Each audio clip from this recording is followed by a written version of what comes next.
Rusting मतलब यहाँ पे समझेंगे जंग के बारे में। किसके बारे में? जंग के बारे में। अगर कोई मेटल है या नॉन मेटल है तो उस पर जंग से हम कैसे बच सकते हैं।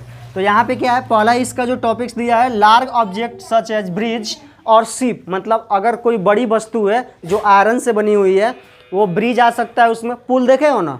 और शिप जो पानी जहाज होती है, ship can be protect from rusting, मतलब उसको जंग से बचाने के लिए, बड़ी वस्तुएं जो होती है जो लोहे की बनी होती है उसको जंग से बचाने के लिए by using rusting by using oil and paints. Oil and paints मतलब उसका मतलब जंग से बचने के लिए उसमें किसका इस्तेमाल करते हैं?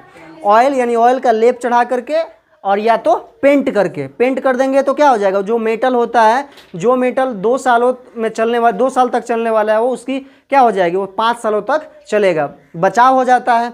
उसी तरह से दूसरा टॉपिक है मूविंग पार्ट्स ऑफ मशीनरी। बहुत ऐसे मशीनरी होते हैं जिसमें हम लोग क्या करते हैं, मतलब उसके प्रोटेक्ट करने के लिए, सुरक्षित रखने के लिए, आर प्रोटेक्ट फ्रॉम रस्टिंग मतलब जंग से बचाने के लिए ग्रीस और किसका इस्तेमाल करते हैं? ऑयल का इस्तेमाल करते हैं, ग्रीस और ऑयल का इस्तेमाल करते हैं।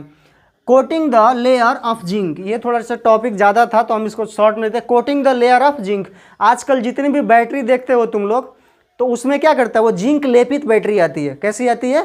जिंक लेपित बैटरी आती है। अच्छा, तुम लोग देखा होगा मशीनरी कुछ ऐसे सामान होते हैं जिसमें जिंक का लेप चढ़ा जाता है, और जिंक का लेप चढ़ा देने से क्या होता है, जो भी लोहे की, आयरन की बनी मेटल की वस्तुएं होती है, ऑब्जेक्ट्स होती है, उनकी जो मतलब क्या होता है, जो रस्टिंग का जो 2 सालों में होने वाला है उसकी क्या हो जाता है, वो 5 सालों तक मतलब सुरक्षित रहती है। उसके बाद यह इलेक्ट्रोप्लांटिंग ऑफ निकेल एंड क्रोमियम।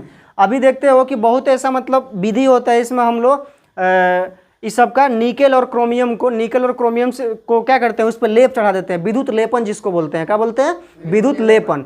और वो सालों सालों तक क्या होता है, क्रोमियम और निकल से बनी वस्तुएं, मेटल से बनी वस्तुएं चलते रहती है। तो आप समझ गए हो तुम लोग मेथड टू प्रिवेंटिंग रस्टिंग। और भी इसमें टॉपिक्स दिया है जिसको हम पढ़ के बता देते हैं आप लोग को। लिखा है कि planting with other metals such as tin and chromium can also be done to prevent rusting. Iron can be also protect from rusting by converting into alloy such as stainless steel.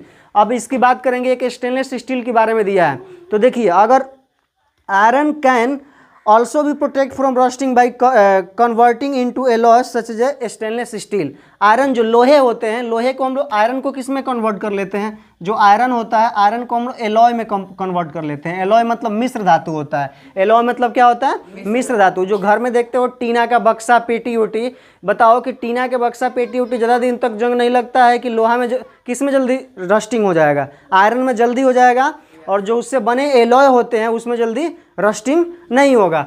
तो वो क्या होते हैं, काफ़ी दिनों तक चलते हैं। और इसी में एक आता है स्टेनलेस स्टील। कौन सा स्टील?